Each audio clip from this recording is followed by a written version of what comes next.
Okay, good evening, everyone, and welcome to the second part of the Let Review Mathematics Majors.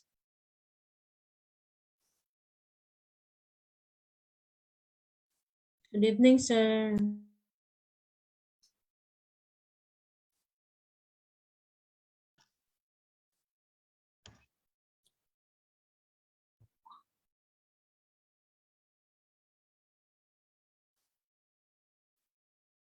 Okay, so today we are going to continue our, this would be the second set for the Let Review for Mathematics Majors. And I hope that you are ready. Again, before we start, I'd like you to prepare your scratch papers at the same time also your calculators before we begin our questions and for review. And you are going to be given 1 minute to answer the questions. And then afterwards, we're going to solve the questions and try to see how it was calculated or what's the reason behind or the explanation for the answer to those questions.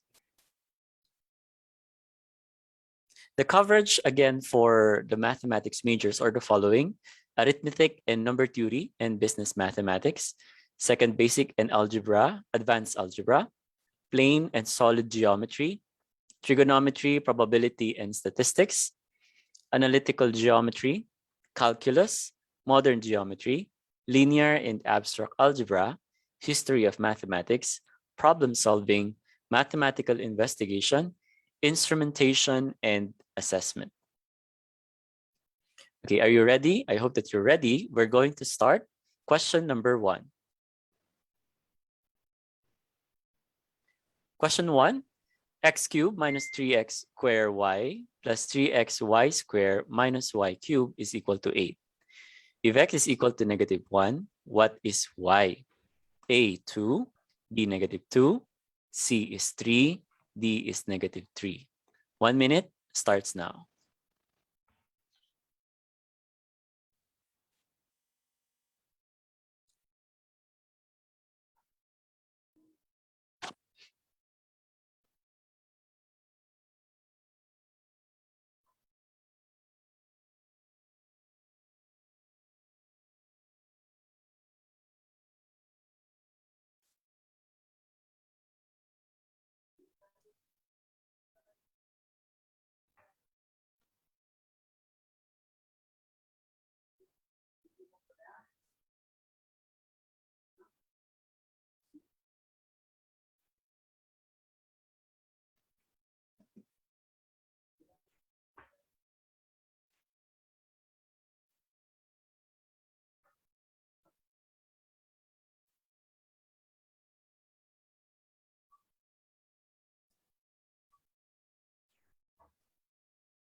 Ten seconds to go.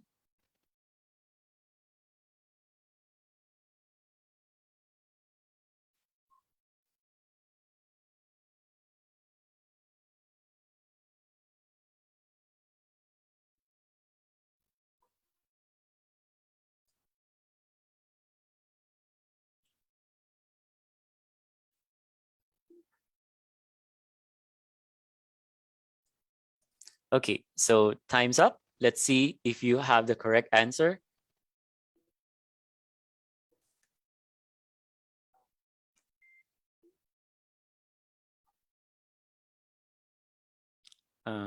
Okay, so here it is. So to answer this question, notice that the cube, the perfect cubes that we have is the expansion of x minus 3 quantity cube. So that is x minus 3 quantity cube equal to 8. And to answer this, that would be equal to -y equals to 3. Get the cube root, y would be equal to -3. So again, we have the different factors that we could use to simplify the way that we factor out certain expansions. So we have the perfect square trinomials, a squared plus 2ab plus b squared. We have the difference of two squares, a squared minus b squared, the difference of two cubes, a cubed minus b cubed, and the sum of two cubes, which is a cubed plus b cubed. And this one is also an expansion of x minus y quantity cube. Recall all of your factors and perfect squares and also cubes so that you don't need to manually solve the question because time is essential in taking the licensure exam. Next, let's proceed to the next question. Which of the following is not an irrational number? A, B, C, or D? This one, let's have it in 30 seconds. Go. Type in your answer on the chat. Please do place a number on the chat if it is number 1, question 1, or question 2.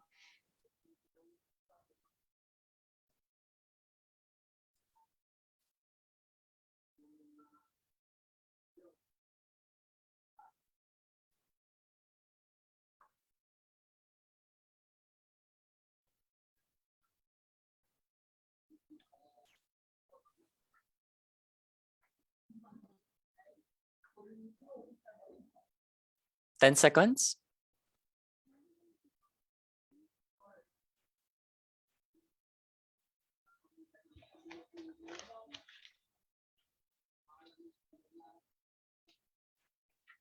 For those who are in Facebook Live, I can see your answers. Most of you are answering letter B and letter D. Okay, let's see.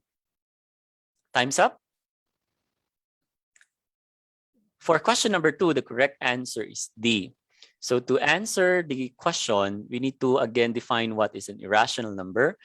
An irrational number is a number that is repeating and non-terminating. Rational numbers involves integers, whole numbers, natural numbers, and numbers that are repeating and also terminating numbers. These are rational. For irrational numbers, again, it is non-repeating, non-terminating. So we have pi, for instance. What do you know? What is the fractional value of pi? That is 22/7. But if you put it in decimal, it's non-repeating and non-terminating as of what we know now. And computers are still computing. What if ever they find a pattern? Up to now, it's still an irrational number. Okay, so for A, that's a pi, irrational. For letter B, that's a square root of pi square, and that is already pi. For C, simplifying pi cube over pi square, that is also a pi. So letter D is the correct answer. Square root of pi square is pi over pi, which is equal to 1. 1 is a rational number. Next question. Question number 3. After his morning walk, Fido gobbled down 3/4 of his dog food. He then took a nap. When he woke up, he ate 1/2 of what remained in his bowl. What percentage of Fido's food was still in his bowl after his second meal? Your time starts now.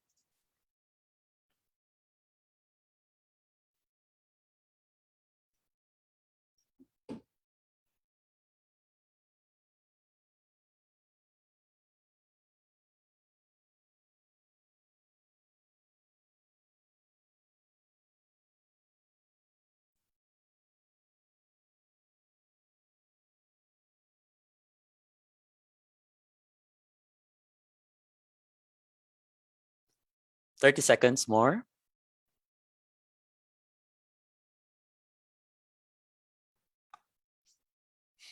Again, when you type your answer, please make sure that you write the number so that I know what number you are answering. I might see an answer and think that it's on the previous number. No?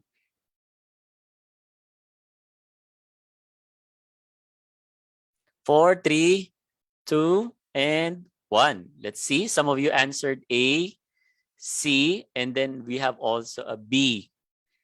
Okay, so how do we answer this? So Fido started with 100% of his food. Of course, in percentage, it always starts, it is always 100%. So he ate 3/4 of the 100%. So that would give us 75%. What remained was, of course, 100% minus the 75%, which is equal to 25%. of the food.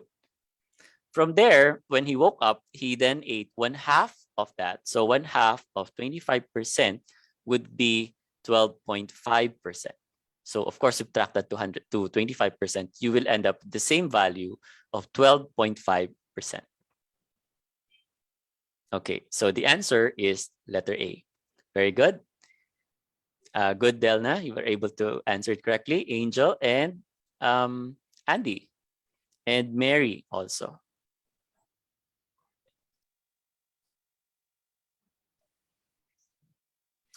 Number 4, which of the following points is a solution of 2x minus 3y greater or equal to -1?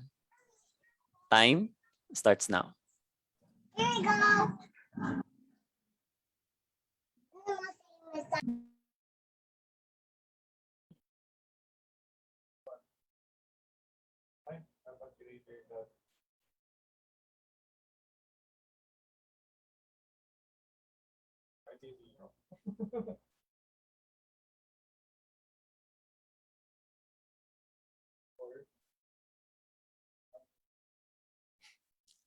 30 seconds.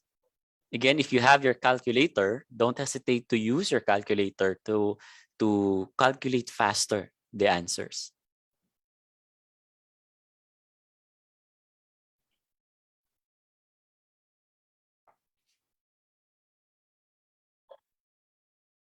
Some of you answered A, D, and a C.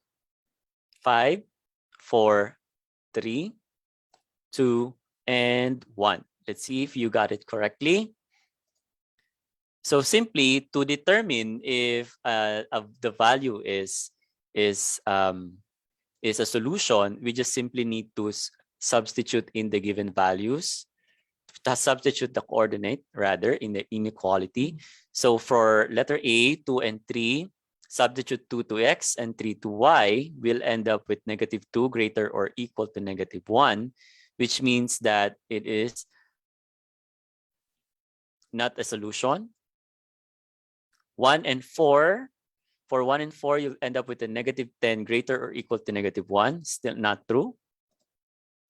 Letter C, 0 and 1, will give you a -3 greater or equal to -1, also not true. A 0, 0 would give you a true value. 0 is greater or equal to -1. That's true. So the answer is letter D. So if you are committing mistakes in answering, try to think of why you committed that mistake to avoid it later when you are going to take the licensure exam. I know that you can answer this because this is simple substitution, but you may have forgotten the number line and try to understand what it means to have a greater value. So it doesn't mean that 10 is a bigger value than 1 if you're looking at a negative sign. Okay, looking at the number line, -10 is less than -1. Let's proceed to the next question. Question 5. What fraction of 72 is 3/5 or 3/5 of 80? Time starts now.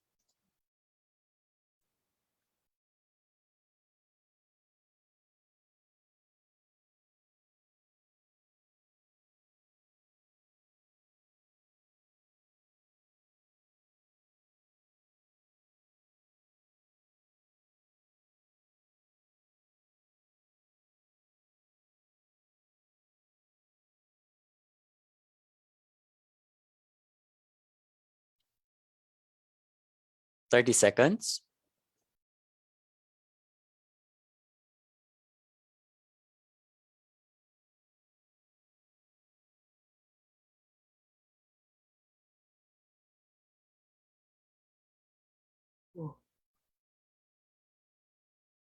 Last 10 seconds. Type in the number and your answer. 3, 2, and 1. Okay, and time's up. So let's see. If you cannot finish by 1 minute, no, you try to guess, educationally guess what would be the correct answer for this one. So we're looking for the fraction of 72 in 3/5 of 80. Okay, so some of you said A and B and C and D. Okay, lahat na. Okay, A, B, C, and D. Let's see which one is correct. So the answer is A, 2/3. So how did we get this? First, we need to get 3/5 of 80. So simply multiplying 3/5 of 80. And then from there, that could be the value. So for 3/5 of 80, that is 48. Now to get the fraction, we're looking at what fraction of 72 is 48. So that is 48 out of 72. The fraction of that would be 2/3. Okay, so 48 over 72 is 2/3. That is letter A. Question number 6. Okay, good. LJ and ASAD and others who answered letter A. Question 6, which ordered pair is not in the inverse of the relation given by x y raised to 2 minus 3x equal to 12? Time starts now.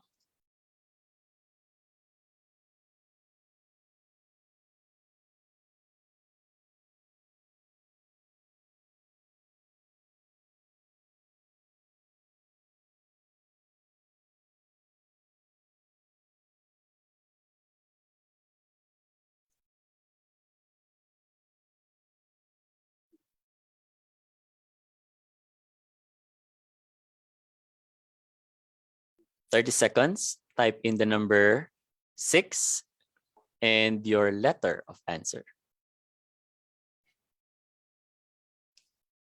Okay, Jean said A.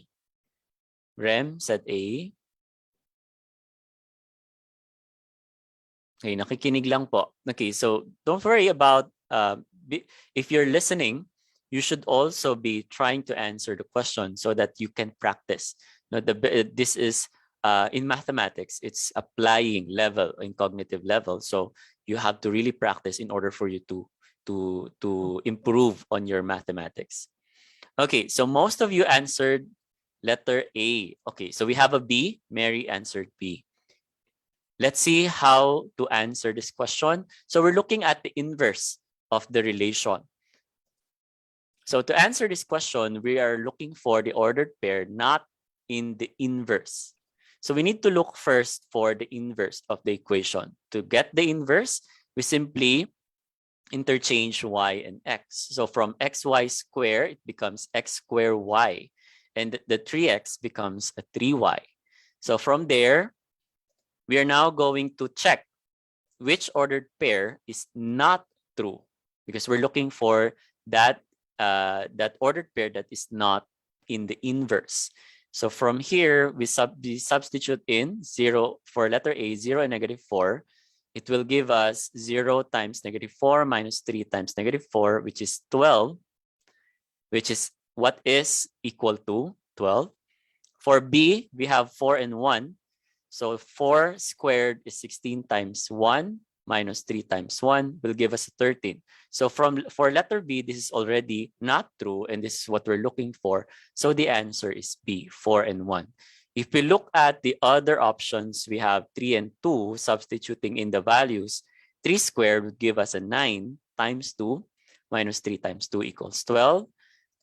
And letter D, 2 squared, that is a 4 times 12 minus 3 times 12 will give us also a 12. So we're looking for that letter B, which is not not true for the ordered pair in the given inverse relation.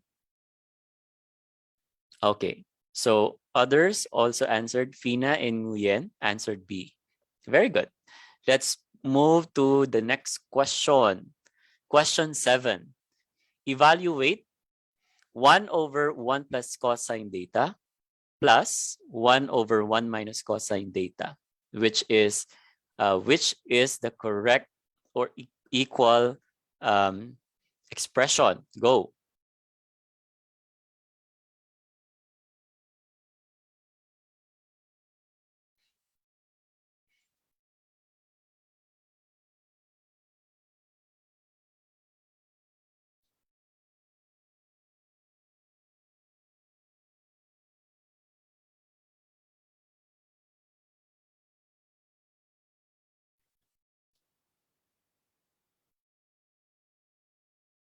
30 seconds.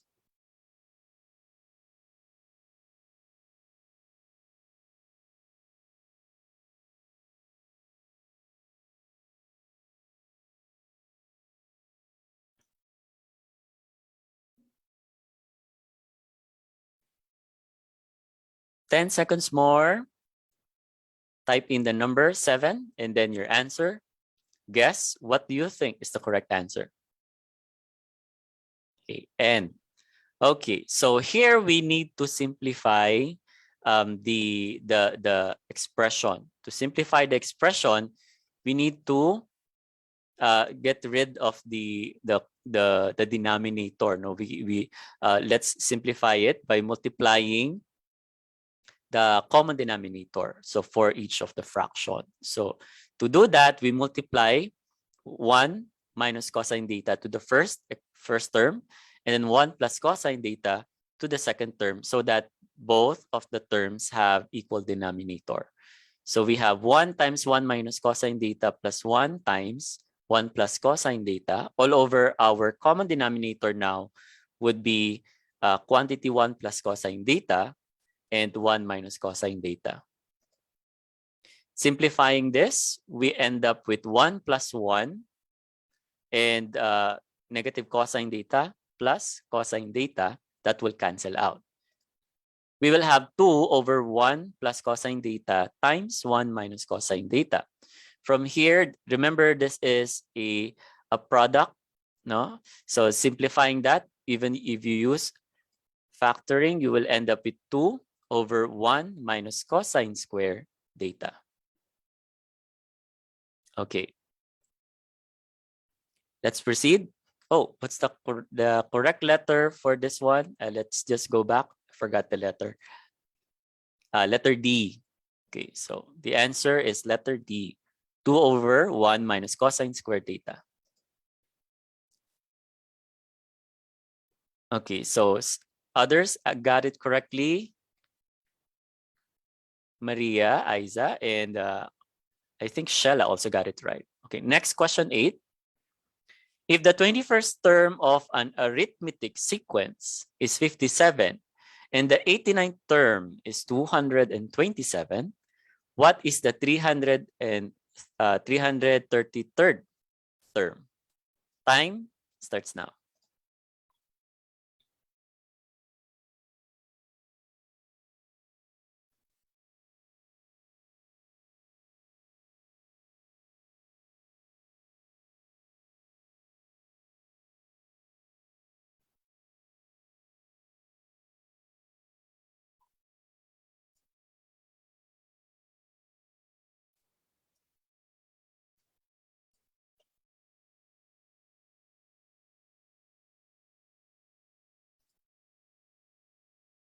Thirty seconds.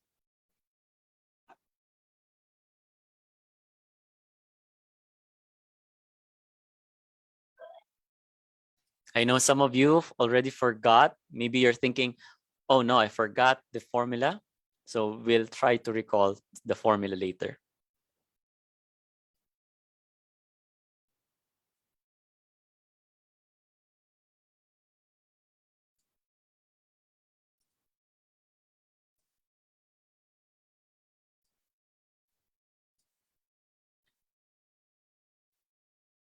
Five, four, three, 2, and 1. Okay, so most of you answered letter D.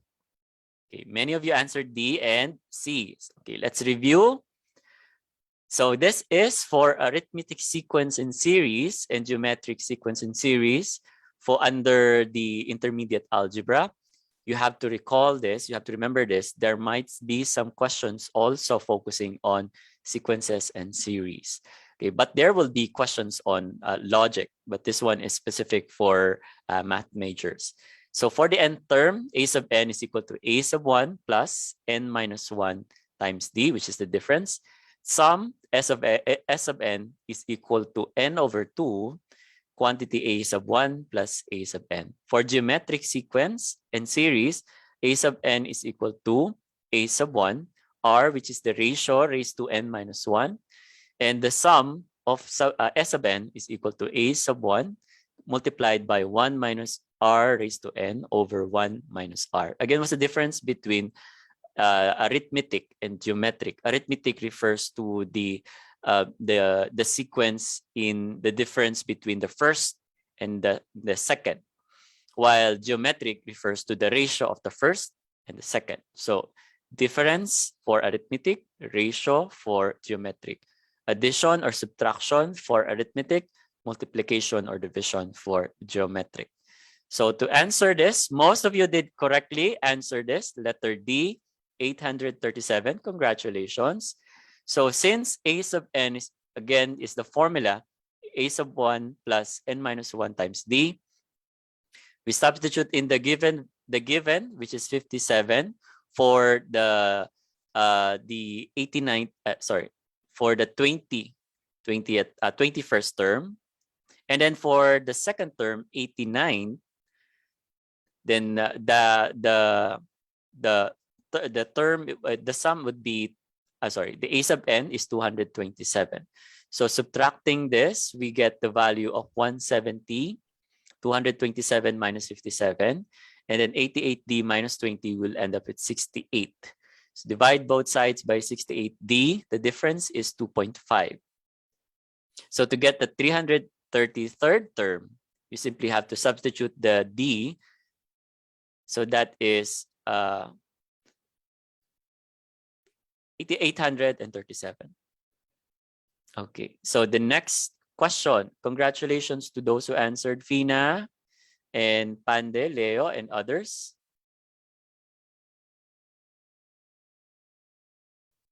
Question number 9. Data sets A and B have the same mean and the same range, but the standard deviation of A is greater than the standard deviation of B. Which of the following can be inferred about A and B? Letter A. B is more evenly distributed than A. B.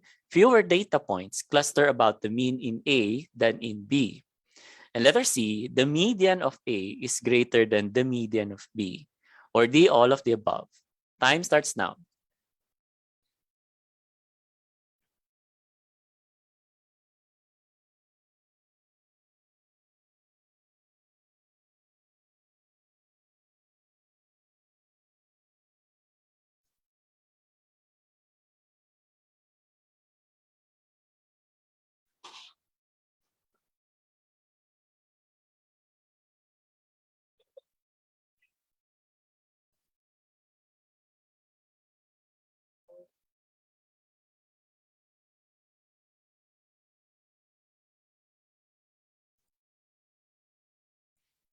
Okay, let's see your answers. 30 seconds. Again, write the number 9, and then your letter of answer.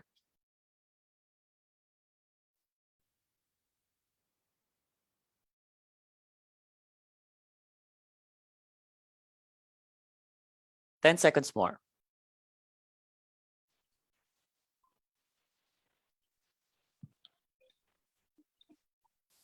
4, 3, 2, and 1. Okay, let's see if you're correct. So some of you answered D and C. So we're talking of standard deviation. So the correct answer is letter B. Fewer data points cluster about the mean in A than in B. So what do we mean by standard of deviation? Standard deviation is a measure of dispersion or how spread out the answer would be. So you're talking of how each of the answer of the students are spread among the different numbers in a certain item. For example, a 20-item test, how spread are the answers? Is the answers only up from, are all the answers two spread? That from 1, you have a student who has a score of 1 up to the 20th score. So if it is 1 to 20. Or is it clustered within numbers 5 only up to 10? There are very few students who pass. Or is it all at the right side? Many are passing and so on. So you are talking of the clustering of the numbers of the students. Okay, so a greater standard deviations means that there is more dispersion and less clustering about the mean of or the average of the answer. So it means in here, there is not enough information that is given to infer the other choices. The best answer here is letter B, which is fewer data points cluster about the mean in A than in B. For question number 10, for what positive value of P will the graph of the function y equal to 3 all over 9x squared minus px plus 25 have exactly one vertical asymptote? Time starts now.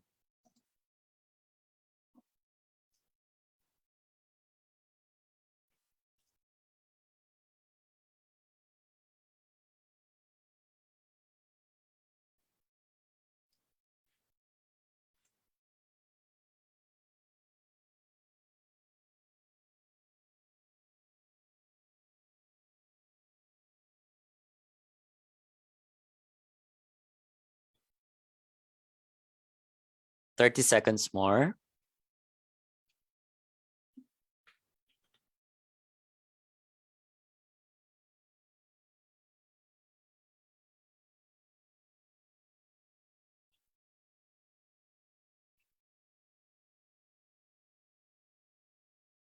Okay, 10 seconds. Guess your answer if you don't know the correct response to this question. 3, 2, and 1. Okay, let's see. So some of you answered letter B. Let's see if you are correct.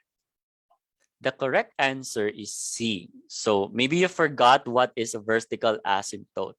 A vertical asymptote is a vertical line. Okay, so it's a vertical line like this one. So we have an image here.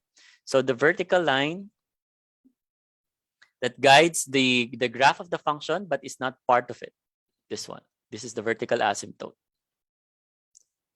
So it can never cross the graph because it occurs at the x value that is not in the domain of a function. So that it is a function may have more than one vertical asymptote, but here we only have one vertical asymptote. To find the vertical asymptote, set the denominator in this given formula, the q over q of x, which is equal to 0, and solve for the value of x. So in our given expression, we have 9x squared equal minus px plus 25. This quadratic equation generally has a maximum of 2 real roots, but giving 2 vertical asymptotes, there will be a single vertical asymptote only if the 2 real roots are equal. So in short, there could be the one answer if there is only one equal answer. So the 9x squared minus px plus 25 is equal to 0. Okay, so remember the discriminant. So what is a discriminant? The discriminant is the part of the quadratic formula b squared minus 4ac. Remember the inside of the quadratic formula, that's b squared minus 4ac. Again, it tells us whether there are 2 real roots. You always look, when we get the root, we always get the positive and the negative of that root.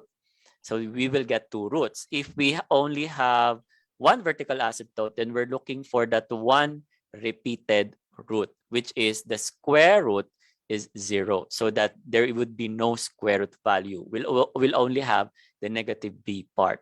Okay, so if that's the case, we'll use that b squared minus 4ac is equal to 0. So that the value for p, substituting b for p, we will have negative p squared minus 4 times 9 times 25 equal to 0. We will have p squared equal to 900. Get the square root of that, and the answer of square root of 900 is 30. And p should be positive. Next, question 11. What is the midpoint of the coordinates -1 and -4 and 5, 5 in the x and y plane? Time starts now.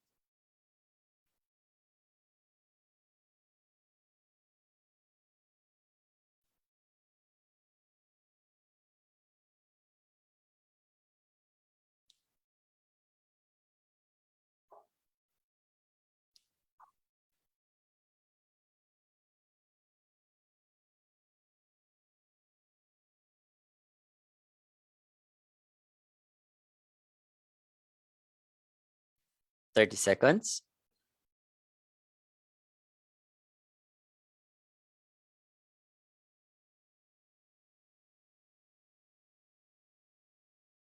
Edlin says it's A.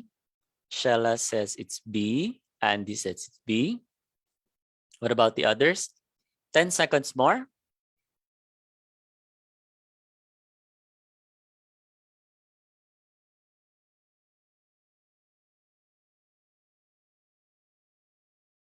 Okay, time's up. Let's see if you got your answers correctly. Some of you said A, some B, and there are also answered who answered C. The correct answer is B.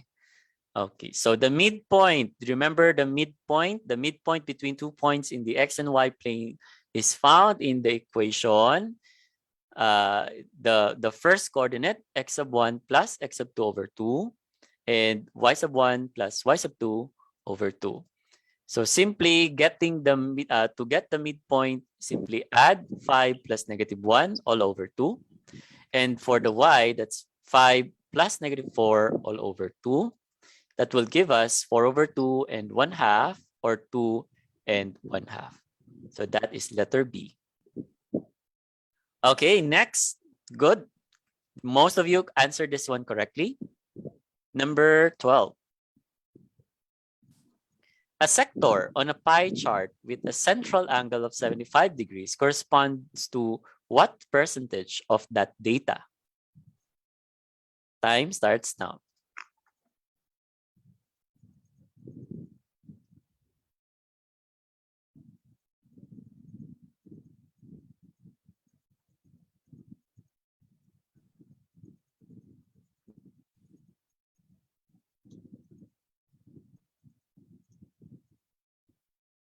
Fatima says B.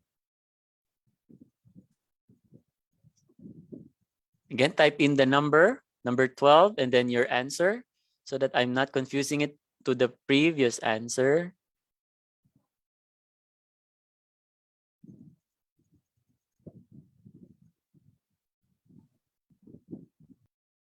"15 seconds more."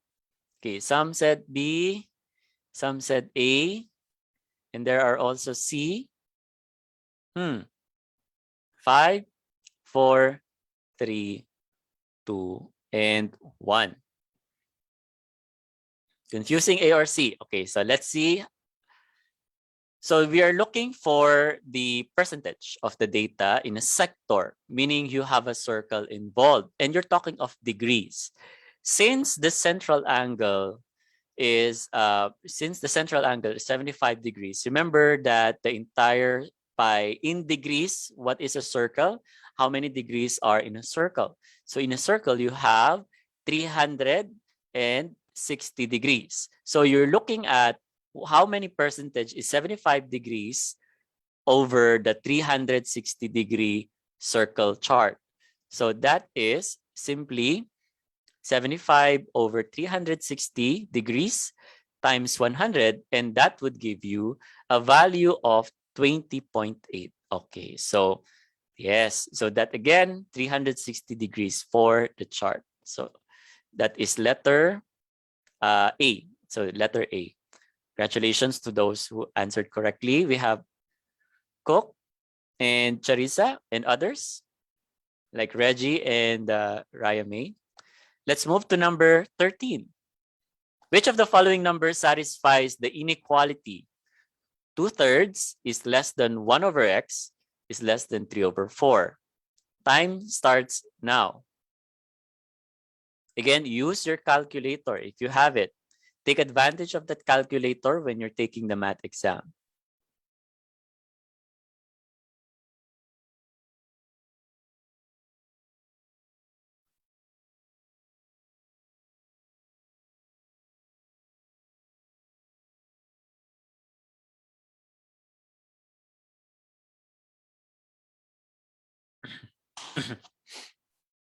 "30 seconds more."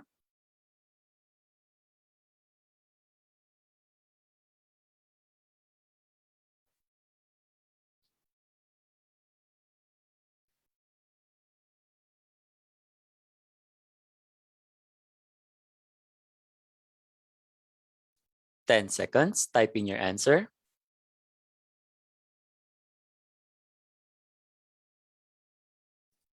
3, 2, 1. Okay, let's see. What's your guess?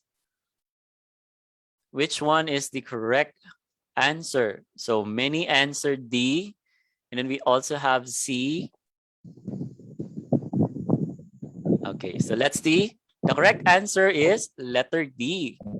So how can we find which satisfies the inequality?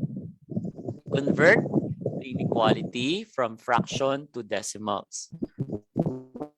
So we have 0.6, 2/3, 0.66, and 0.75 for the 3/4. Convert the options from fraction to decimals to determine which fit into the inequality. Okay, so that is 1 over x. 3/5 will become 5 over 3, that is 1.66. 7 over 10, 1 over x would become 10 over 7, 1.4429. Obviously, the higher the denominator, the higher the value, which makes it more incorrect. And for letter C, 13 over 10, getting the inverse of that, we'll get 10 over 13, 0.769. And letter D, 10 over 7 would give you a 7 over 10 or 0.7, which is in between 0.66 and 0.75.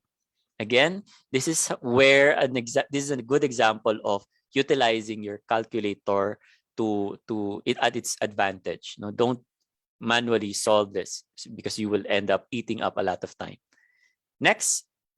Okay, so many answered correctly. Chris and Reggie got it correctly. Arl also. Congratulations.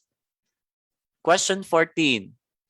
The area of a sector of a circle is given by A equals 1/2 r squared theta, where r is the radius and theta is the measure of the angle.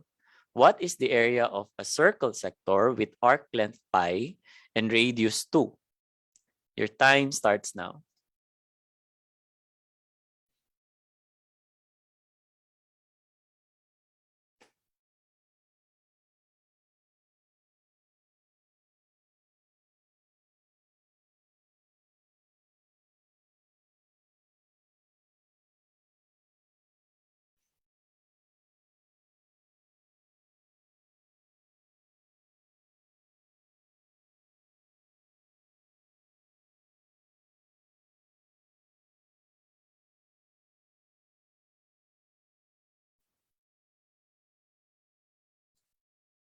20 seconds more.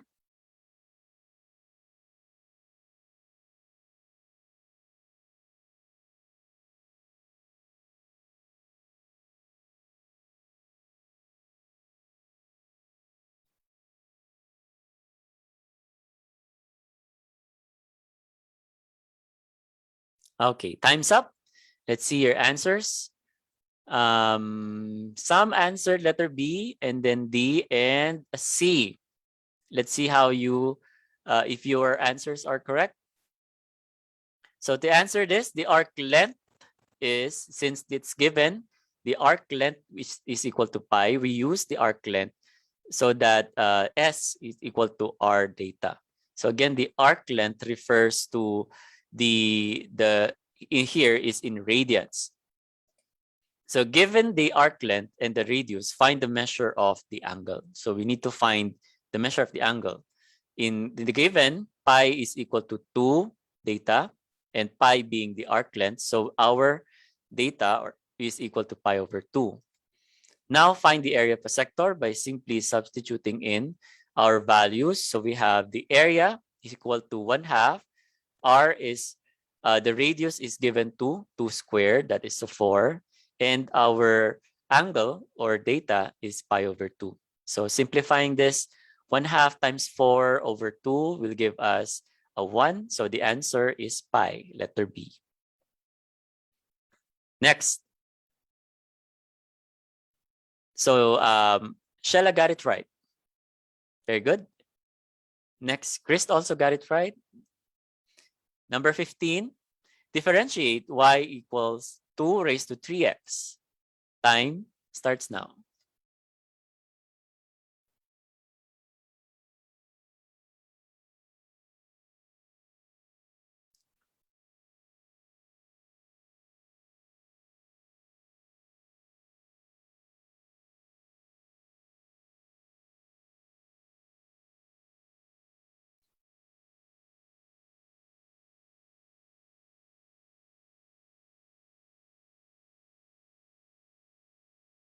30 seconds more to simplify this. Recall how to utilize exponents.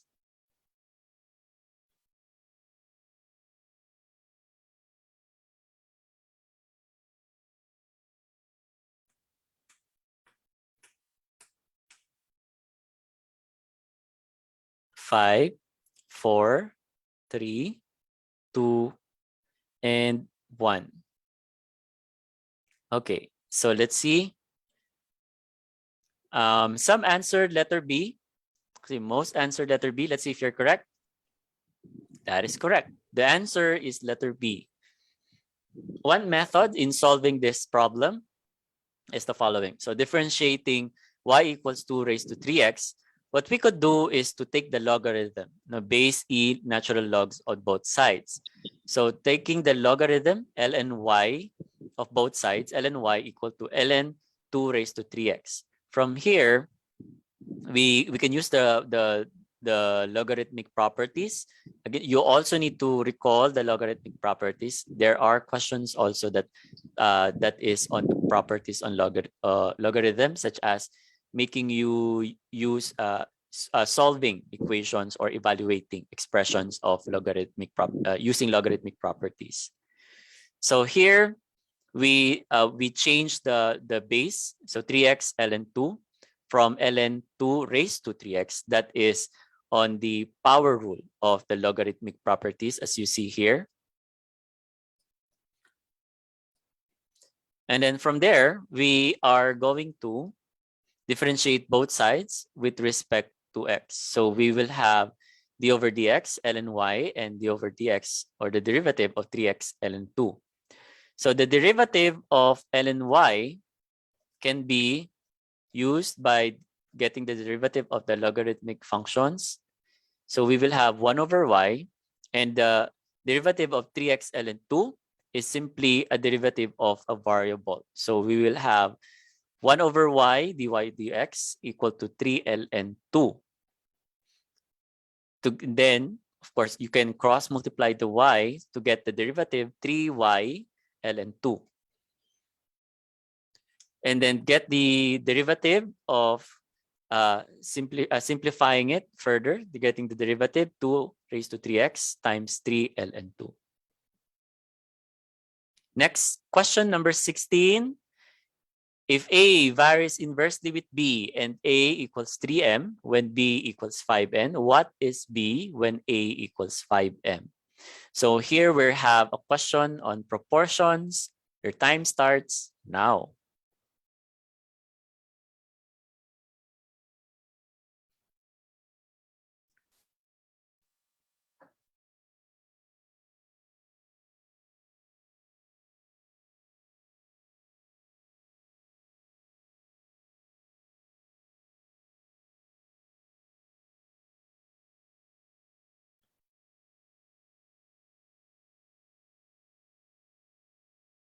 Thirty seconds more. Remember, in proportions, you first need to find the constant.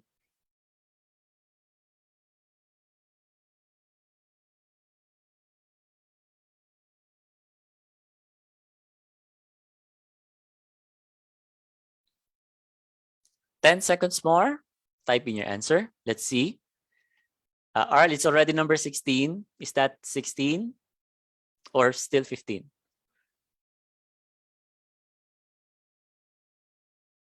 Okay, so time's up. Okay, 16 is letter D or a B. Okay, let's see if you're correct. For number 16, the correct answer is D. And it's letter D. Arl got it right. And Carl, Carl's back. Reggie, also D, correct? So if A varies inversely as B, there is a constant, as I've said earlier, such that AB is equal to K. Oh, don't forget the formula for the variation of functions. Direct variation, y equals constant times the x. For the indirect, y equal to constant over x. So to find the constant for the direct variation is equal to y over x, and the constant for the indirect variation is xy. So in our given, we have A as 3m and B as 5n. The constant will be 5 times 3, which is 15. From there, we just need to look for the B by substituting the constant and A. So we will end up with AB equals constant. So 5m times B is 15, 15mn. So our B is equal to 3n. That's letter D, 3n. Very good. Most of you got it right. Okay. So Carl said my guess because it's inverse. Very good guess. That's an educational guess. Question 17. What exact value of cosine 5 pi over 6 is? Your time starts now. This time you have trigonometric functions.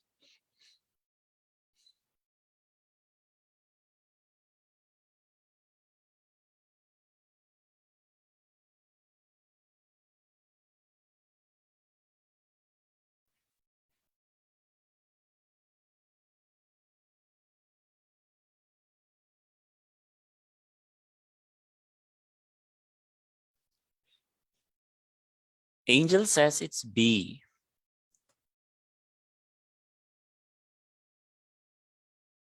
What about others? Leo also says it's B. 20 seconds more.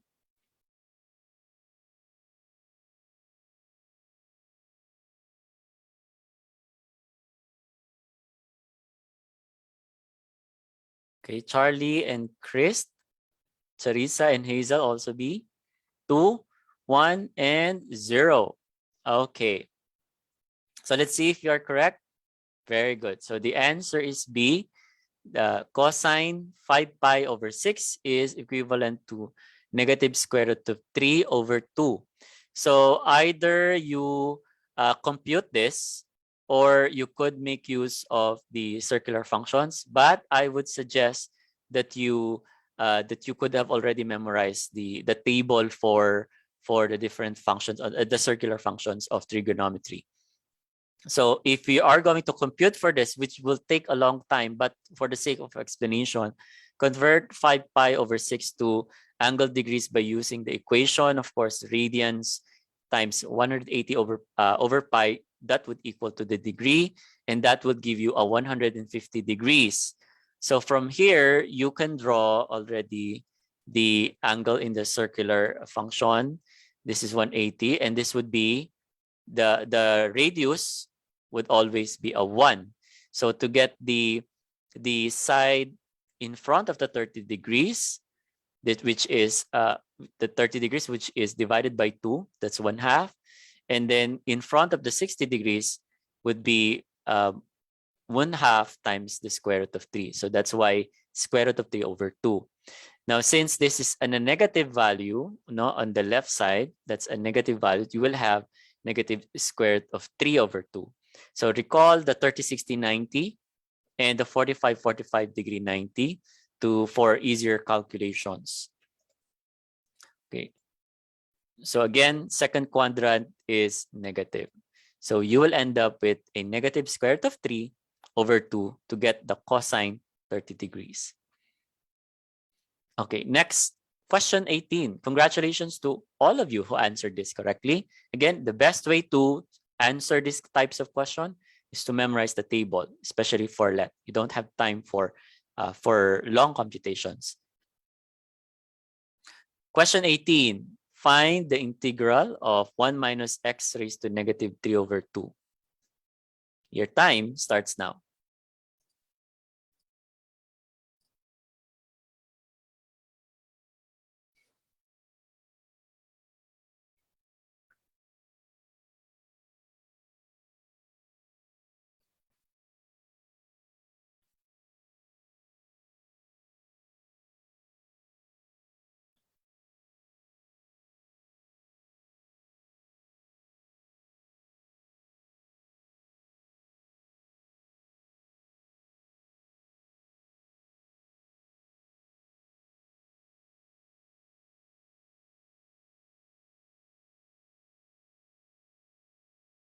Twenty seconds more.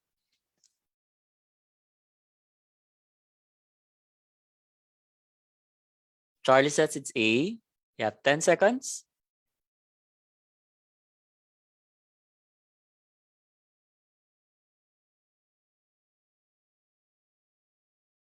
Okay, time's up. Let me see your guess. What do you think is the most likely answer to this question 18?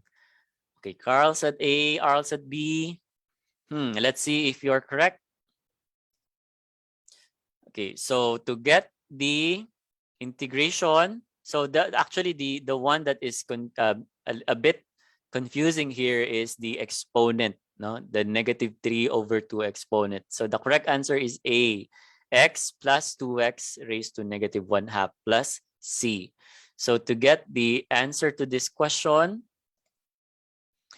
the integration of the exponent, don't forget, is n+1 over n+1. So here, how do we integrate this? We integrate it by term. So the integral of 1 would the integration of 1 is just x. And then for the exponent, x raised to -3/2, we add 1 to the exponent. So that is x raised to -3/2 plus 1 all over -3/2 plus 1. And then from here, you just have to add c, and this is already integrated. No? So now your problem is how do you simplify it? And this is the laws of exponents already. This is algebra already. So x raised to -1/2 over -1/2. So the -1/2 here, and you will have to put this in the numerator. No, you have to get the reciprocal of that, and then x raised to -1/2 would be at the denominator. So you'll end up with 2 over x raised to 1/2 plus c. And simplifying that, we will have it the same as letter A, x plus 2 raised to x raised to -2x raised to -1/2 plus c. Okay. So again, practice your algebra, especially the exponents. If you're having a hard time with the negative exponents, be sure to practice. No, may fraction na, may exponents pa. So it's a double jeopardy. So you have to be really careful about writing your solutions. Next, number 19. If the ratio of the measures of the two acute angles in a right triangle is 3:7, what is the degree measure of the smallest angle in the triangle? Your time starts now.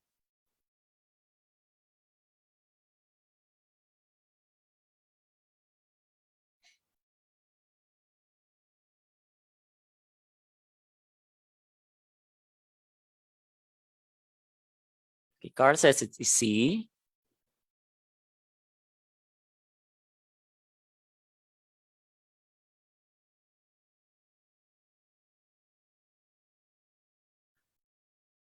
Okay, write your number and your answer. Number 19, Charlie says it's C. Shella C, 20 seconds.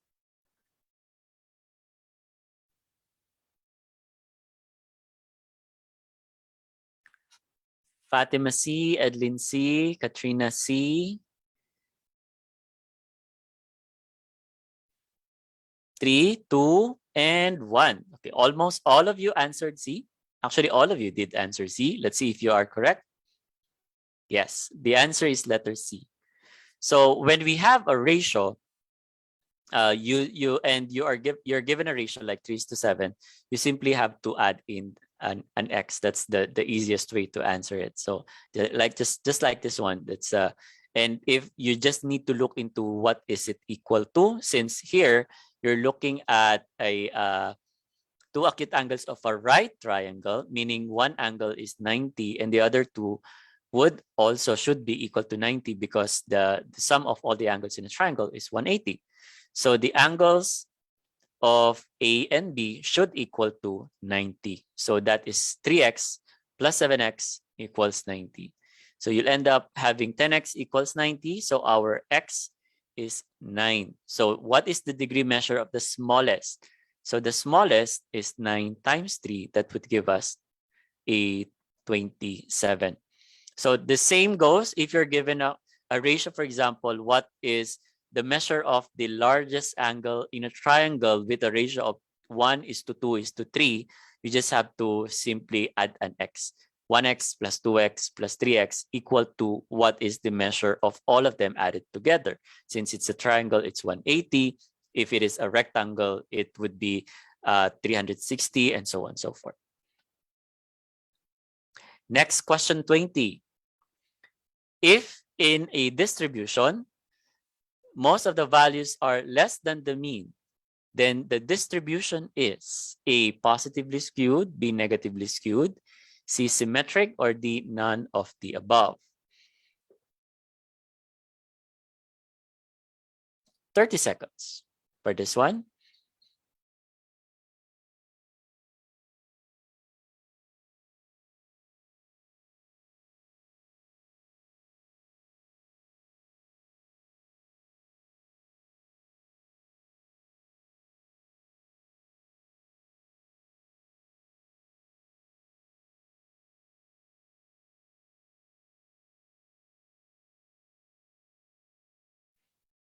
Okay, so some says A, others says B. Let's see if you are correct. The correct answer is A. Okay, so it's letter A. It's positively skewed. So when you say positively skewed, most of the answers are at the positive. Most of them are on the positive side here. Most of them are here. So a distribution is skewed if one of its tail is longer than the other. If a distribution is positively skewed, it has a longer tail on the positive direction. Most of the values are less than the mean, then the distribution has a long tail to the right of the mean, and the distribution is positively skewed. Very good. Positively skewed. Next, number 21. Okay, this one. A rare species of lizard facing extinction is only found on a small island. 10 years ago, the population of lizards on the island was 4,096. Each year, the population has halved. Which function, N of t, best models the number of lizards on the island after t years? Time starts now. There's no computation here. You just need to determine which is the correct expression or function.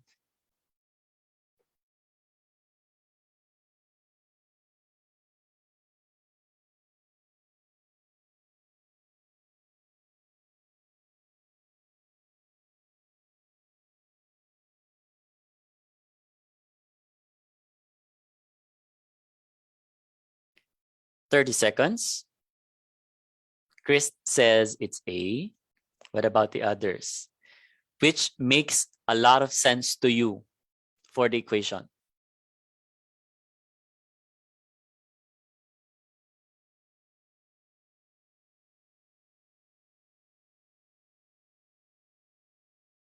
Carl says it's B. 5, 4, 3, 2, and 1. Okay, let's see which one is the correct answer. It might be confusing. You see, you're seeing 4,096 and n a function of t. So let's try to analyze it a bit. So the number of lizards after 1 year was 1/2 of 4,096. That was the given here. So the number of lizards after 2 years was 1/2 of the previous year. So that is 1/2 of 1/2, right? So 4,096, half of it is the next year. And then the next year after that is half of the last year. So 1/2 and then 1/2. So it looks like this: 4,096 times 1/2 times 1/2, or 4,096 times 1/2 raised to 2 for the second year.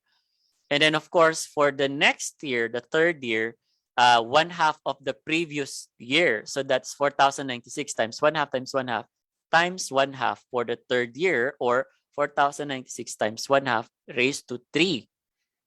And then for the fourth year, the same, you half of it, take half of the number of lizards, and then so on, so forth, and so on, and so forth, and then make already a function for that.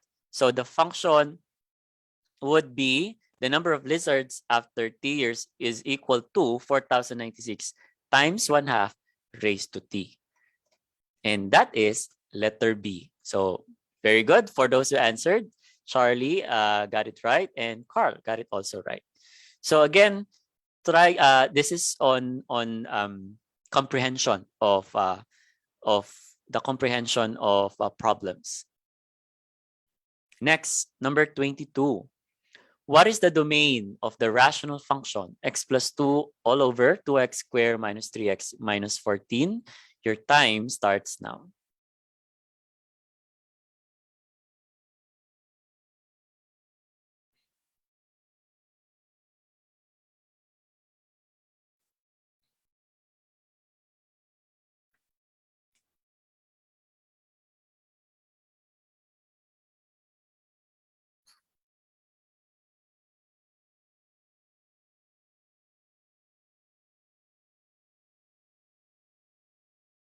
Thirty seconds more.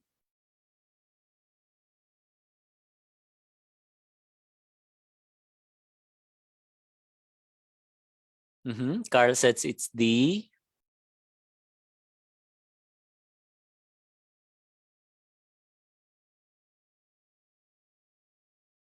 Fatima D also. 8, 7, 6, 5, 4, 3, 2, and 1. Okay, so let's see if you are correct. Many of you answered letter D. Maria is also D. So again, when you say domain, you're looking for the x. What are all of the possible values for x? So is it x such that x is not equal to 7 over 2, x such that x is not equal to 7 over 2, and negative 7 over 2. So all values are possible except for negative 7 over 2, except for 2, except for 7, and so on. We're looking for all possible values for x, which is correct, the correct answer. So the correct answer is x such that x is not equal to 7 over 2. And that I forgot to place in the letter. That is letter A. Well, let's see, how was it computed? So we need to find what possible values. For the numerator, actually for the numerator, it doesn't matter anymore. Any number, any value on the numerator would be fine. But for the denominator, it should not be 0, because if it equal to 0, then it would be undefined, right? So we are looking for the value of x, or the domain of x, that will not equate it to 0.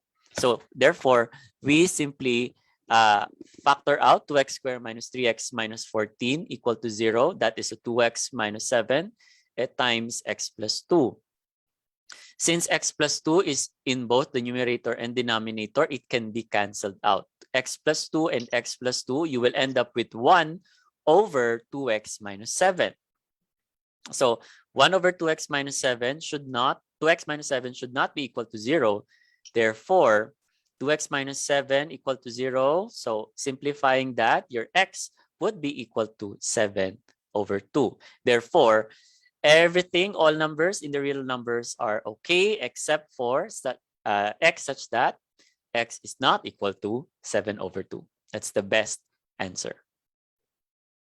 Okay, so next question, number 23. If the sum of two numbers is 13 and the difference of the two numbers is 23, what is the product of the numbers? Your time starts now.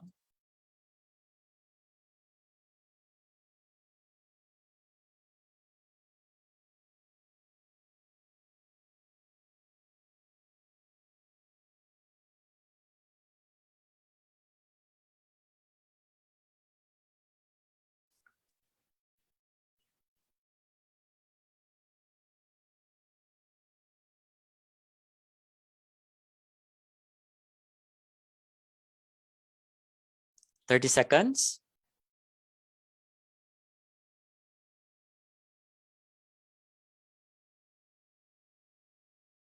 20 seconds. Type in the number and your answer. Smile says it's A. Shala A. 5 seconds. 4, 3, 2, 1. Okay. So Teresa says it's B, A, C, and B. Okay, A and D. So almost all of it are possible answers. Let's see. So how do we answer this? First, we have the sum of two numbers is 13. So what do? We represent first x and y and add x plus y equals 13. And then their difference is 23. So we subtract x minus y equals 23. So and then from here, we subtract both equations. We combine both equations. Actually, we add them together, not subtract. So we'll end up with 2x equal to 36. From here, you divide both sides by 2. You will end up with x equals 18. And you need to find the value of y. So thus, 18 plus y equals 13. Then y is equal to negative 5. Multiplying x times y, 18 times negative 5, we will end up with negative 90. And that is letter A. So maybe you forgot to multiply the two or find the value of y. Do not end the answer only at what you found as the x. Usually that is one of the tricky part of math. When you find already the x, but that's not the question, it's already in the option, you tend to choose that. No? But again, double check your work, what you are looking for, and compute for that value. Next, question 24. Solve this one number theory. X squared minus 1 raised to the quantity 1/2 plus x squared minus 1 raised to negative 1/2 equal to 2. Time starts now.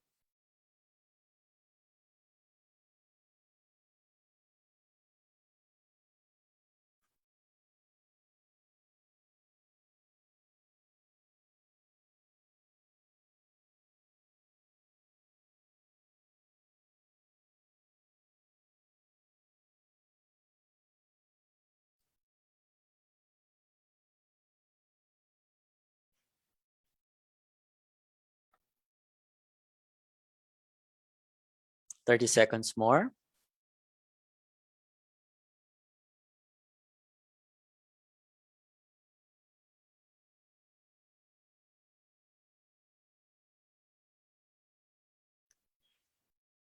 Hmm. 10 seconds. Okay. Fatima says it's D. What about the others? Try to guess which one is the correct answer. 3, 2, 1. And okay, so I think some of you are said it's B. I'm also trying to see whether you can educationally guess the correct answer. That's also a skill in test taking. Don't waste the idea of you trying to make educational guess, especially in math, because everything is numbers, and you could make a guess by means of substituting the value. Okay, substituting it to the given value. If you cannot solve, try to substitute it. Because you have your calculator, you can solve for it. Some of you are not doing that, but you can do that so that you can find the correct value. So if you substitute in one at a time and you find that the value is equal to 2, then you could possibly get the correct answer. But for some who could actually solve this using direct algebra, that is great. But in licensure exam, you're talking of not only solving the given problem, but you're also given the options which you could use. You could use heuristics to answer this. No, you could use the options to gain an advantage to answer the problem, such as if you have time. No, since it would take you time to one by one check the options, just skip this for a while and then go back to this when you are done with the rest of the numbers. Okay, so let's say if you're correct. The correct answer is letter D. Okay, some of you answered D, like Leo answered D, and Fatima answered D, Katrina answered D. Congratulations. So what is a good way of answering this? In number theory, we're talking of ways of answering different problems in certain ways. That's why it's more of heuristics. Heuristics refers to different ways of attacking or different ways of looking at the problem in a certain way, you know? Not only directly solving it. Okay, so here you have x squared minus 1 raised to 1/2 and then x squared minus 1 raised to 1 negative 1/2 equal to 2. So what you could do is to multiply throughout the x squared minus 1 raised to 1/2 so that the numerator becomes a whole number. You will have this long equation, and simplifying that, you will have a whole number of 1 because 1/2 plus 1/2 will give you a 1.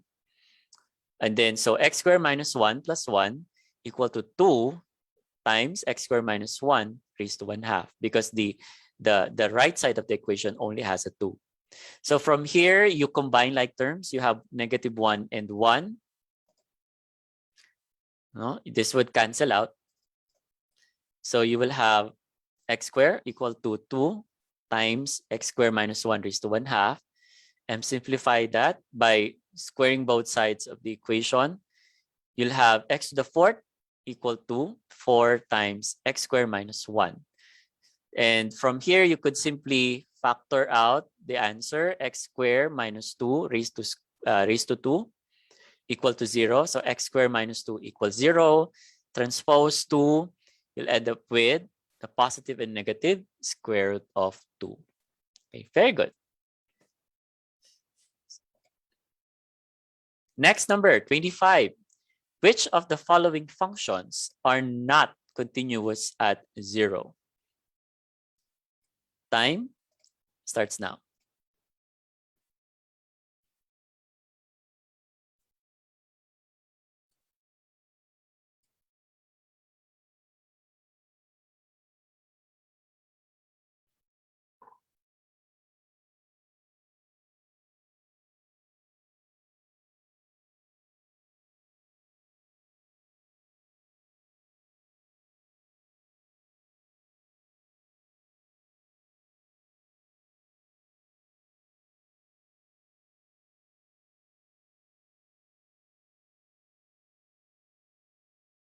$20 seconds. Charlie says it's B.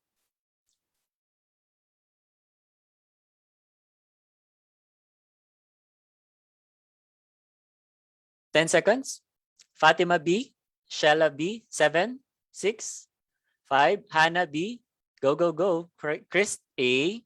John B. D. Okay, let's see. And let's see if you're correct. So what do we do with this? Again, we're looking at the function not continuous at 0. So we just have to simply substitute in a 0 to each of the Roman numerals here and determine if it is continuous or not. So the answer here is letter B. The number 2 is the only allowed for as not allowed as continuous.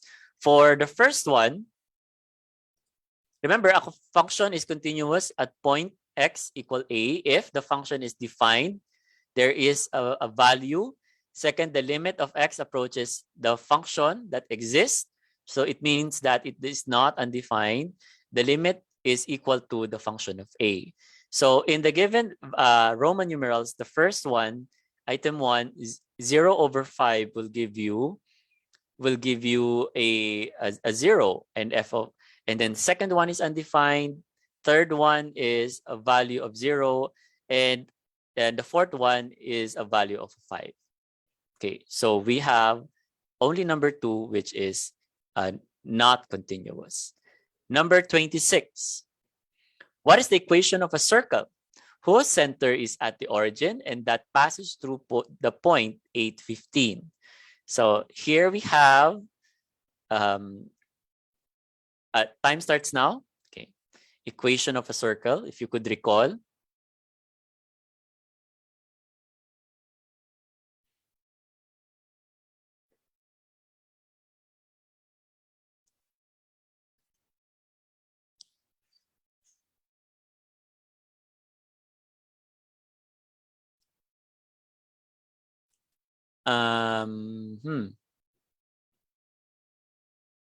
Leo C. Is that for number 26 or earlier? Yeah, I think this is now. Carl C. Leo is C. Chris is D. Hannah D. Reggie D. C or D? Okay, so some of you are saying it's C. Some of you are saying it's D. Which one is the correct answer? Oh, there's also a B. Okay, let's see. Nobody said it's A.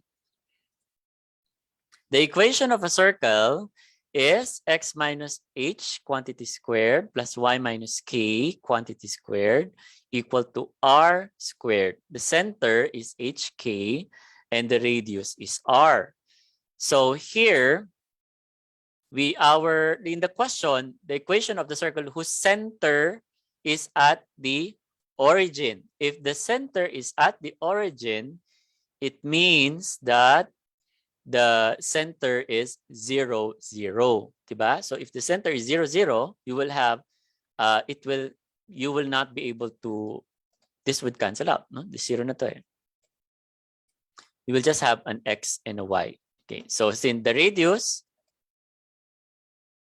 okay, so 8, 15 is not on the circle. So we'll have 8 squared plus 15 squared equal to r squared. And simplifying this, 64 plus 225 is equal to r squared. So r squared equal to 289. So the equation is x squared plus y squared equals 289.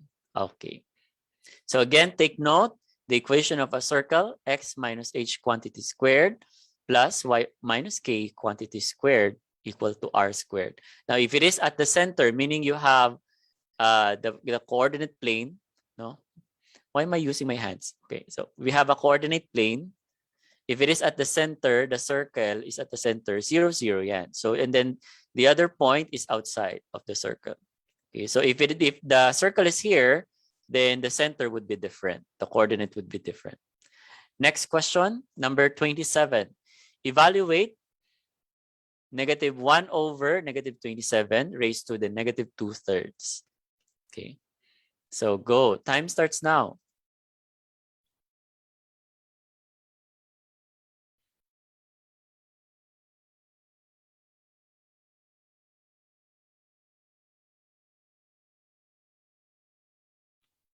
Chris, na-excite daw.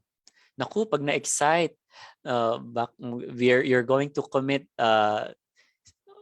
even small errors could could be a problem, no? Okay.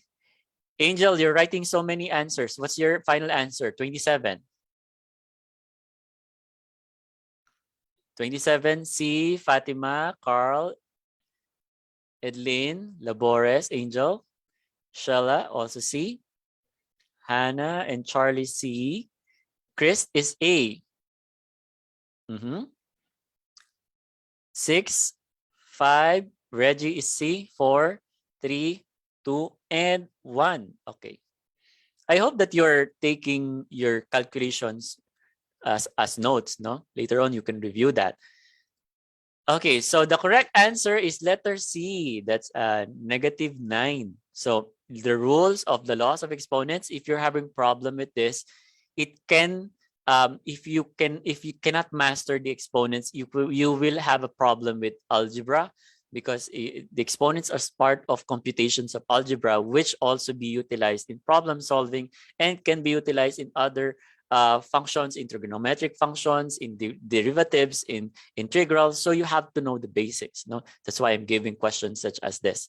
So first, you need to what we need to do is to simplify, or the parentheses. You do not include the negative sign outside of the parentheses. You start first with the exponent. So distribute in the -2/3 as the exponent. So the numerator stays the same. For the denominator, -27 can be changed into a -3 raised to 3. And from there, you could simply cancel out the denominator of this exponent. As you see here. So you will end up with a whole exponent for the denominator, 1 over -3 raised to -2. So again, if you have a negative exponent, you move it to either the numerator or the denominator to get rid of the exponent. And simplifying that, 3 squared would give you a 9. So the answer would be -9. That's letter C. Ayan, Chris, na-excite ka na naman. Don't forget the negative sign. This is what I'm saying about being too excited. You have to double check your work and make sure that you do not left out a sign, because that could mean 1 point in the licensure exam. Next, number 28. Charlie was 40 years old when his son Adam was born. How old was Charlie when he was 5 times as old as Adam?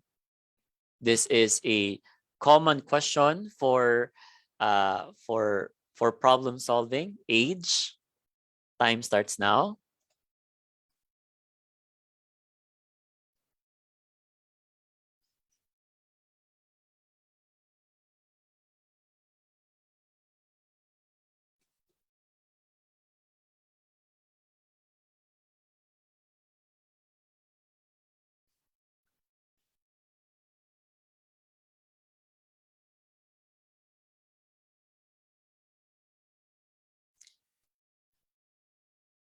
Thirty seconds.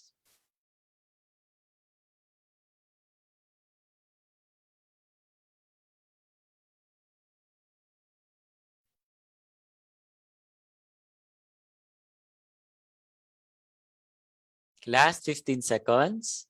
Type in the number, question number, and your answer. Emil says it's C. Reggie says it's B.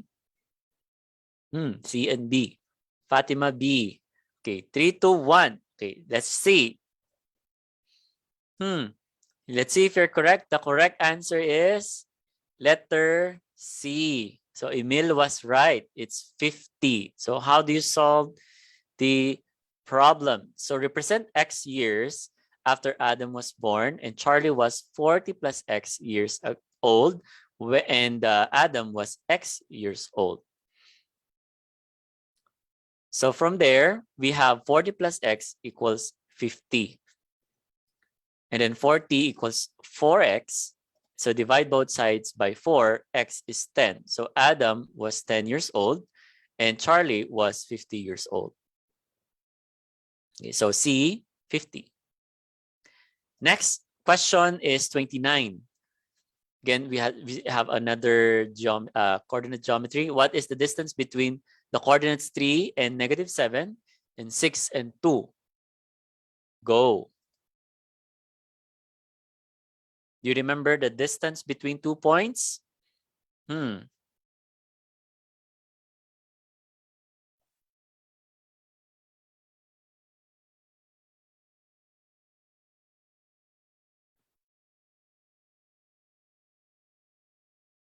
Charlie has an answer. Carl has an answer.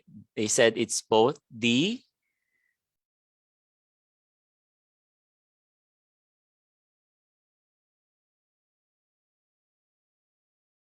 Fatima D. Hannah D. 20 seconds more.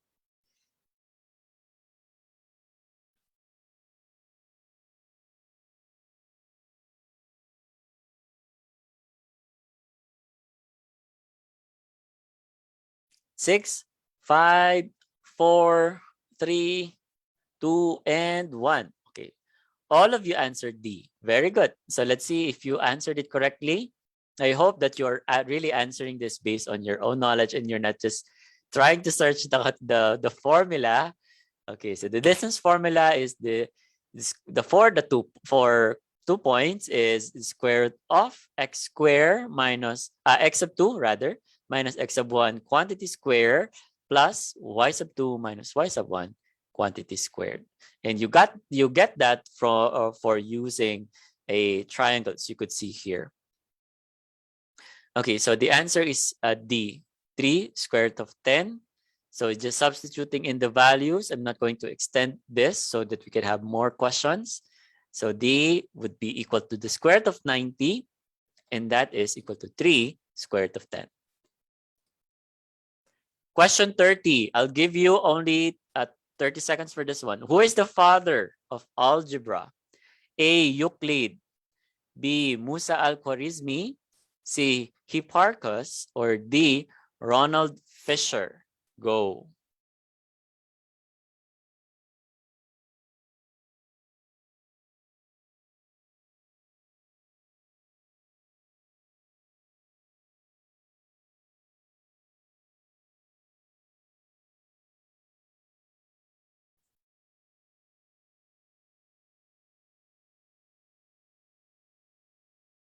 Mm-mm.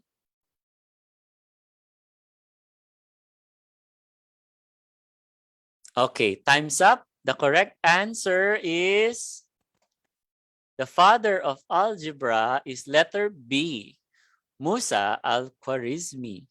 So, okay, so remember that, recall that. The word algorithm is derived from the Latinization of his name. The word algebra is derived from al-Jabr.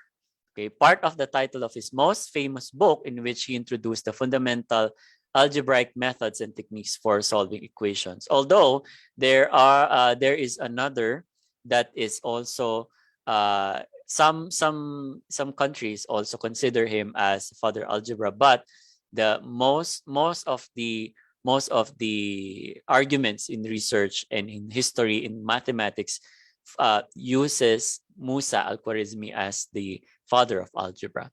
Who is Euclid? Some of you answered Euclid. Euclid is the father of geometry, not algebra.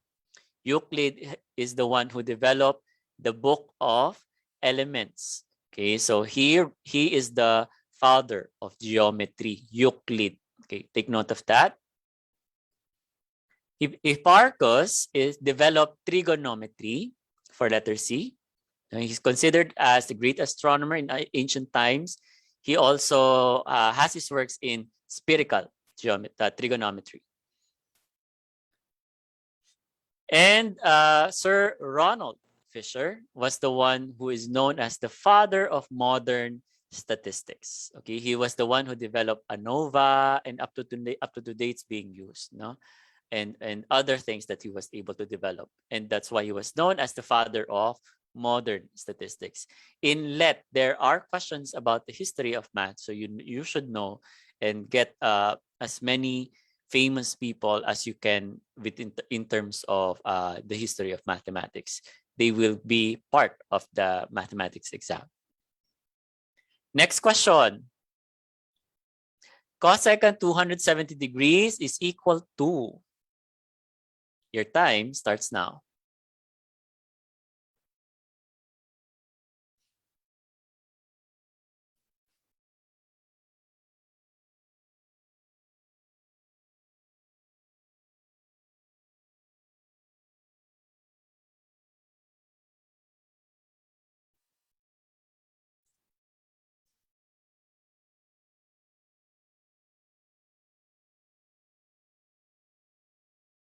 Thirty seconds. Charlie says it's B. 31 is B. Okay. Charissa, D. Shella, B. Carl is B also. Fatima is D. So you're confused? Either it's a positive one or a negative one. Let's see. Is it positive one or negative one? Art says it's A. Okay, time's up. Let's see if you're correct. The correct answer is B, a negative one. Remember, 270 degrees is where it is. So this is 0. And then this is 90. And then 180, 270. It's here. So you have a negative 1. And this is a 0 and negative 1. So it will be a negative 1. Okay? So that is a cosecant 270. So again, this you should to make it faster so that you don't need to compute and draw circles whenever you are going to take the let. Memorize this table. It's faster. It's way faster if you could memorize this. And at the same time, you will need this when you become a teacher. The earlier you could finish this, the faster you can. The earlier that you finish, the earlier that you could memorize this, the better would be for you to fast track your computation. And you will use this when you teach trigonometry. So it's better to memorize that. If not, what I would suggest, draw it immediately in a piece of paper. Now, when you have seen that there is a question like this, draw already a circle and then put in the values wherein you could use that later for other questions in the with trigonometry. Next question, number 32. Instead of dots representing numbers, a fair die has painted faces. One face is painted red, two faces are painted blue, and three faces are painted yellow. Three such dice are thrown simultaneously. What is the probability the two uppermost faces are blue and one is red? Time starts now.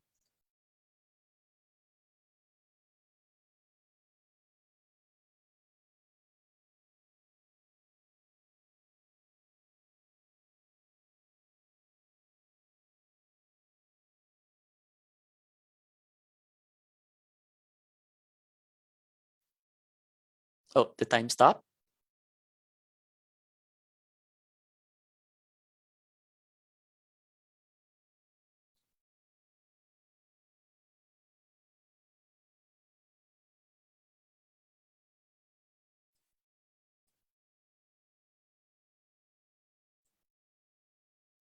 I hope that you're still okay. It's raining cats and dogs here. 20 seconds more.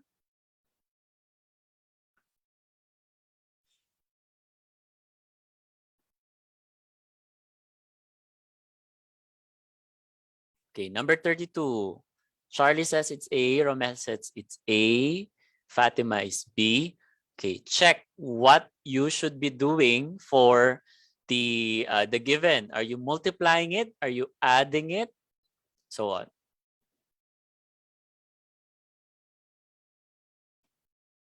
Okay, so A. Okay, time's up. Let's see if you got this one correctly. A, very good. So that's 1/18. So first, write all down the possibilities of each color in a single toss. And that would give you, for the red, there's only 1 out of 6. For the blue, since there are 2, 2/6 or 1/3. And then for the yellow, since there are 3, 3/6, which is 1/2. So if 3 dice are tossed, there are 3 ways of obtaining 2 blue faces and 1 red face. That is blue, blue, red, and blue, red, blue, and red, blue, blue. So there are 3. So what you need to do now is, of course, get the probability of 2 blues and 1 red. So that is 3 times 1/3 raised to 2 times 1/6. And you will get 1/18.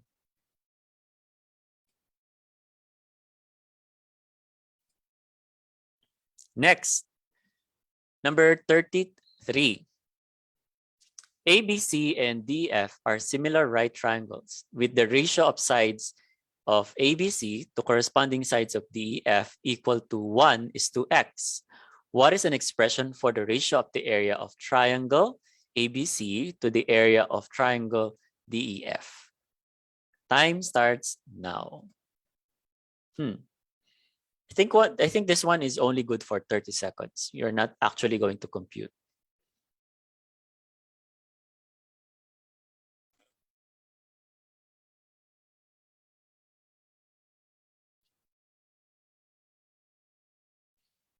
Okay, 10 seconds more.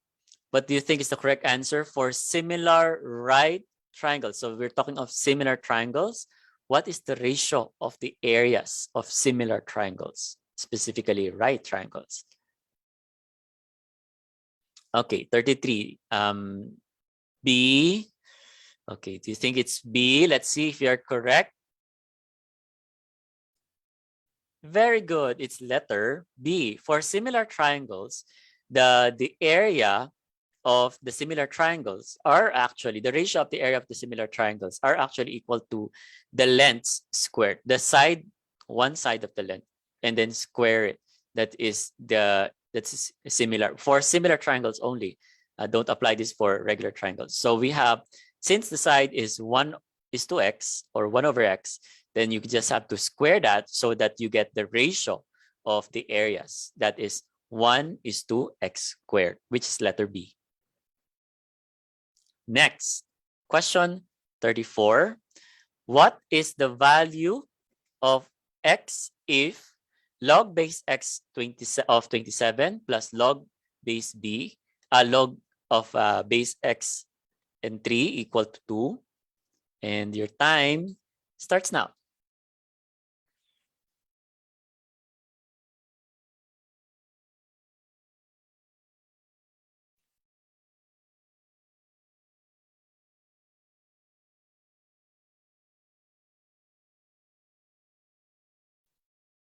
Like I said, you need to recall the logarithmic properties, and there are going to be questions like this. You still have 30 seconds.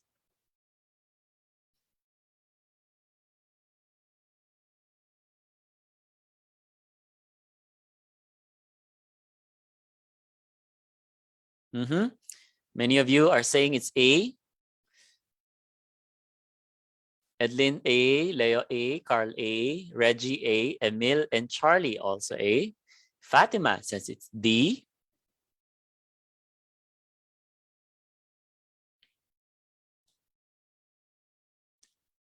And Briggy says it's B. Okay, so we end up an A, a D, and a B. Let's see if you how do we solve this? So let's look at the logarithmic rules for the properties of logarithms. If you have the plus, what do you do? So we start off with log base x 27 and log base x of 3 equal to 2. Simplifying that, if you have an addition, so you're looking at the first logarithmic rule, we can convert that by multiplying in the values for m and n. So we have log base x 27 times 3 equal to 2. And you will end up with log base x of 81 equal to 2. And from here, we change that to an exponential function. It will end up with x squared equal to 81. So again, changing of exponential and logarithmic functions. Don't forget the how to compute for that. From here, we get the square root and you get value of 9. Okay, so that is letter A. Next, number 35. The image, not necessarily drawn to scale, shows two lines that meet to form an angle of y degrees and are tangent to a circle at point A and C, respectively. What is the value of y? Your time starts now.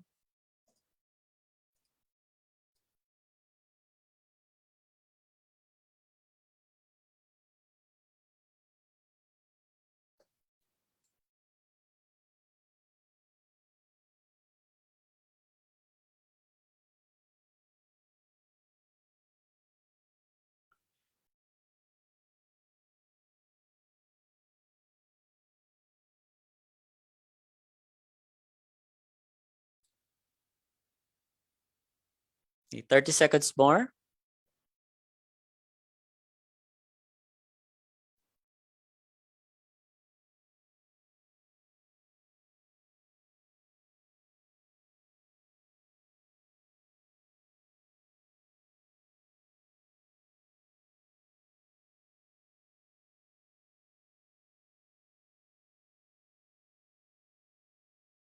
Four, three, two, and 1. Let's see if, okay, what's your guess? Carl says it's A, 35. Number 35 is A. Charlie says it's A. Let's see if you're correct. Very good. So the answer is A. Okay, Jeneline also, Malay Jeneline also A, Emil A, Leo A. Very good. So if you could recall the formula for the tangents in a circle, if you could, as you could see here, we have this one is 1 tangent and 1 second for the first one, tangent and second. So half of BC, this one, BC minus AC divided by 2 to get the angle. For two tangents, for the second one, 2 tangents, you need to subtract again the big arc minus the small arc divided by 2. And if you have a second, the same thing. You just need to subtract the bigger arc minus the smaller arc divided by 2. So in our given problem, to get the y, you need to get this big arc minus this small arc divided by 2. Since this is 100 and that is a central angle, this will also be 100. the same, 110. So this would be 210. This is 80, since that's the same. And this one, since this is a circle, we have 360. The minus 110, minus 100, minus 80 using a calculator, which I don't have. So let's look into the solution. We'll end up with 70. So this side here is 70. So to get y, it's just simply 210 minus 150 divided by 2. You will end up with 60 over 2 equal to 30. Okay. Next, number 36. In triangle ABC, angle A equals 2x, angle B is 3y, and angle C is 4x. Which of the following expresses a true relationship between x and y? Go.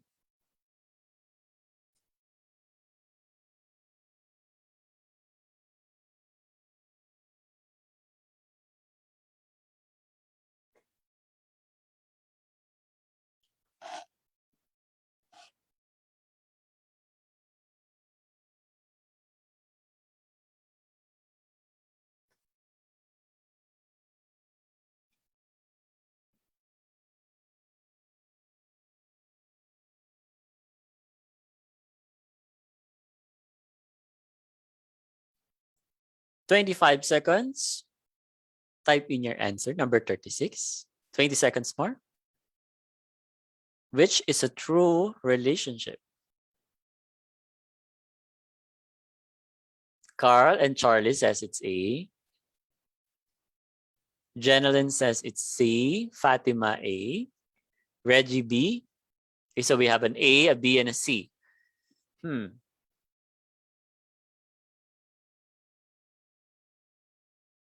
Okay, time's up. Let's see who is correct. Okay, so the correct answer is letter A. So in the question, you have a triangle and the angles are 2x, 3y, and 4x. So remember that the sum of the triangle is 180.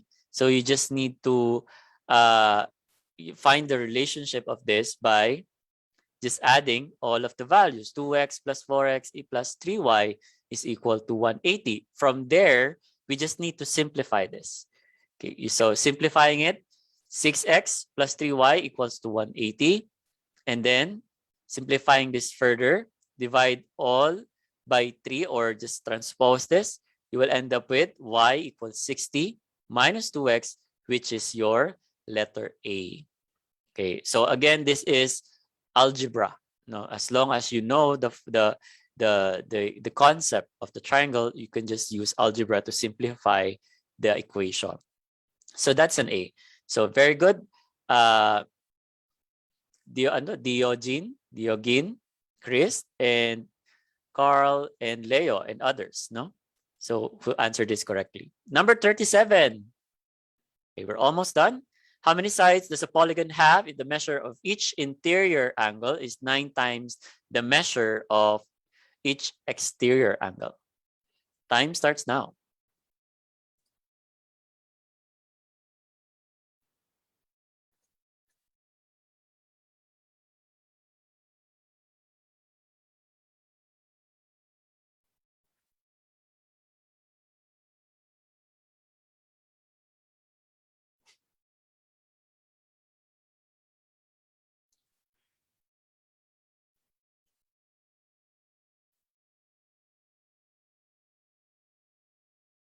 Okay, 30 seconds more. If you could recall that we are now at polygons, the sides and the angles and interior and exterior angles. 15 seconds. Okay, Carl says it's A. May and that's for 36. 3, 2, 1. Okay, so the answer, let's see. For number 37, some of you said A. Most of you said A. So here is the formula for a regular polygon and a convex polygon. I'm not asking you to memorize this. I just want you to take a look at the last portion, no? Just to make sure that you know how these are computed. So if you know the relationships between the polygons, then you will be able to solve this problem. So the answer is letter D, which is 20. And the sum of an interior and exterior angle is 180 because it's a straight line. So 180 is equal to 9x, which is 9 times, which is the measure of the exterior and the interiors, the 9x plus x, that is 180 equal to 10x. So x is 18. The sum of the exterior angles is 360 degrees. 360 degrees divided by 18, that will give you 20 exterior angles, which is equal to 20 interior angles, which is equal to 20 sides. That's a 20 gone. Next, number 38. What is the 500th digit to the right of the decimal point when 15 over 37 is expressed as a decimal? So again, this is a number theory question. Your time starts now. Use your calculator.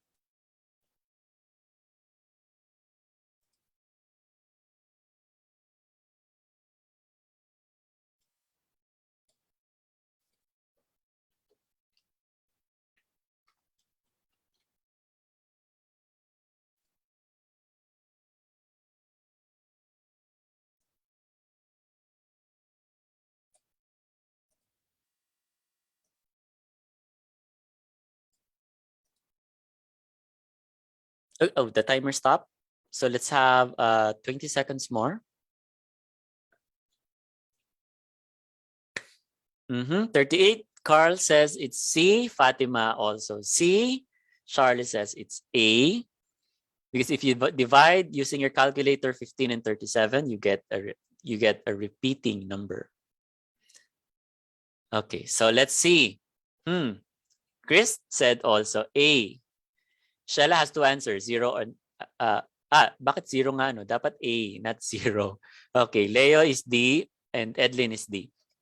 Let's see. The correct answer is A, 0. So how do you answer this? So if you calculate using your calculator, that's 0.405405. The question is, what is the 500th digit? Of course, it's very difficult to write it all down. What do we do to get the 500th digit? What we do is to get the remainder. And for the remainder will give you the digit to choose from. It's either a 4, a 0, or a 5. Which one? So repeating sequence is 405, which is 3 terms. To find the 500 digit, you divide the 500 digit with the number of terms. So 500 divided by 3 would give you 166.66. So what are we going to do with this? So this means that 166 times 3 is 498. We subtract 500 minus 498 will give you 2 remainder. So the 2 remainder means that you're looking at the second digit, which is the second digit for 0 and 5 would be 0. So the answer is letter A. Okay, very good for those who answered this question. Okay, let's proceed to it's 7:55 already. So we'll have this as the last question. If 5 fair coins are flipped, what is the probability that all 5 land on heads? Your time starts now.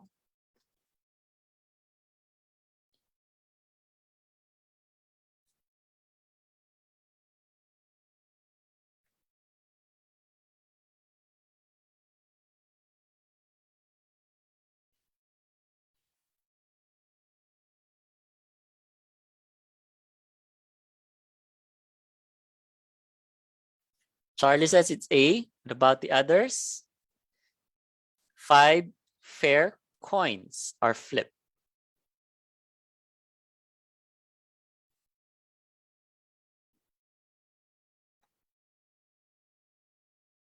Okay, Carl says it's A.